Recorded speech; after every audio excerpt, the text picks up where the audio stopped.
Damasizlar, yaqinroq kelinglar, zo'r narsa ko'rsataman. Probeyni ko'ringlar mana.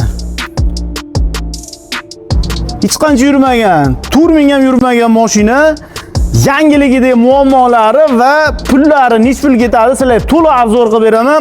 Ungacha bittadan like bosib turinglar, boshladik. Akalar, yangi mashina olasizlar, mashinalar qattiq bo'ladi. Mana akamiz yangi balon qo'yishgan, mashinani yumshatish niyatida, lekin mashina yumshamagan. Muammo nimada desalaring, amortizatorda birinchi muammo, sababi o'q kalta bo'ladi, pilos mana qattiq bo'ladi, bossalar ham bosilmaydi. Ikkinchi muammo akalar, mayantlikda bo'ladi, mayantlik vtulkasi ketib qoladi, rulga ovoz berib balon yeydi. Uchinchi muammosi ruli og'ir bo'ladi. Bunga amortizator, chashka, rulga pachinilar qo'yib qilib beramiz.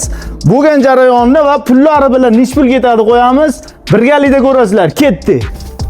Akalar, mashinamiz tayyor bo'ldi, yangi mashina. Amortizator qo'yib berdik, gazoviy, chashkalar qo'yib berdik, koreyskiy, mayatlik qo'ydik, rullarga pachini qo'yib berdik. Jami summasi 1.250.000 so'm pul bo'ldi. Garantiyalar bilan qilib beryapmiz. Akamiz hozir minib ko'radilar. Qana baho berishadi, birgalikda ko'ramiz, ketdi. Akamiz yurib keldilar.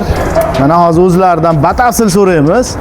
Aka, mashina qalay bo'libdi? Zo'r bo'libdi. Ko'ngildagidek hammasi yaxshi. Kelganimizga arziydigan bo'libdi.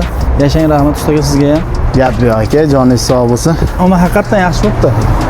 Akalar, mana shunaqa xizmat kerak bo'lsa, kelaverasizlar, ruling qilish, hadovoy qilish, cho'tka qilib beramiz. Qo'qondan bo'linglar, salomat bo'linglar. Katta.